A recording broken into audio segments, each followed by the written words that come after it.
आपने निश्चित रूप से एक कहानी पढ़ी होगी या फिर किसी से सुनी होगी जिसमें गर्मी के समय में एक कौवे को प्यास लगी। वह पानी के लिए इधर उधर भटकता रहा। काफ़ी भटकने के बाद उसे एक जगह एक घड़ा दिखाई दिया। उसने उस घड़े में झांक कर देखा तो पानी था, लेकिन पानी घड़े की पैंदी में इतने नीचे था कि कौवे की चोंच वहां तक पहुंच ही नहीं सकती थी। वह थोड़ा निराश जरूर हुआ, किंतु पानी को ऊपर तक लाने का उपाय भी सोचने लगा। उसे घड़े के पास ही कंकरों का ढेर दिखाई दिया। उसे उपाय सूझ गया। वह कंकर के ढेर से एक एक कंकर अपनी चोंच से उठा उठा कर घड़े में डालने लगा। घड़े का पानी भी ऊपर आने लगा। उसने कुछ देर ऐसा ही किया। पानी ऊपर आ गया। अब उसकी चोंच आसानी से पानी तक पहुंच सकती थी। कौवे ने छक कर पानी पिया और वहीं एक पेड़ की डाली पर बैठकर आराम करने लगा। यहाँ तक तो आप सब ने यह कहानी पढ़ी होगी या सुनी होगी, किंतु यह कहानी यहीं समाप्त नहीं होती है। कहानी आगे भी बढ़ती है। तो अब आगे की कहानी आप लोगों को मैं सुनाता हूँ, सुनिए। पानी पीने के बाद कौवा एक पेड़ की डाली पर बैठकर आराम करने लगा। उसकी नज़र घड़े पर पड़ी।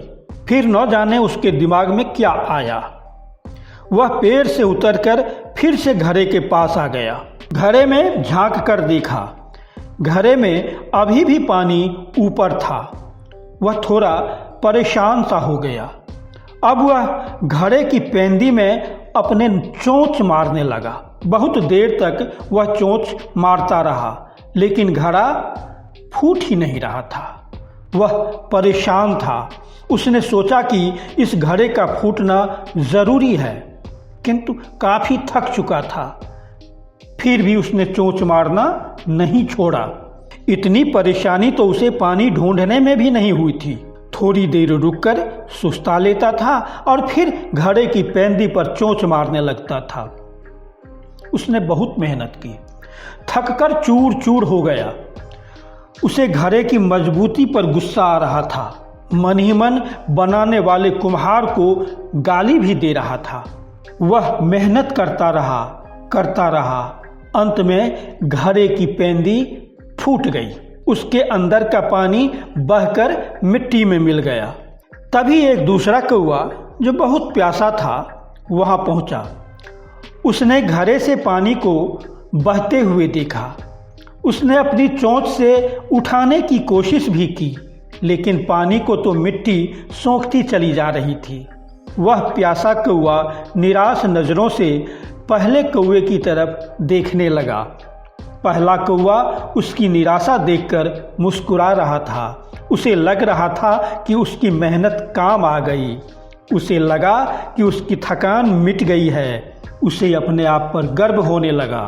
वह सर उठाकर सोचने लगा, मैं भी आज इंसान के बराबर हो गया, इंसान हो गया। भला मैं अपनी मेहनत का लाभ किसी दूसरे को क्यों लेने देता। यही इंसानियत है। सचमुच मैं इंसान बन गया। प्यासा कौवा निराश होकर वहाँ से उड़ गया। पहला कौवा मुस्कुराते हुए उसे दूर तक जाता देखता रहा। दोस्तों, यह कहानी अगर आपको अच्छी लगी तो आप इसको लाइक करें, शेयर करें और हाँ, सब्सक्राइब ज़रूर करें। धन्यवाद।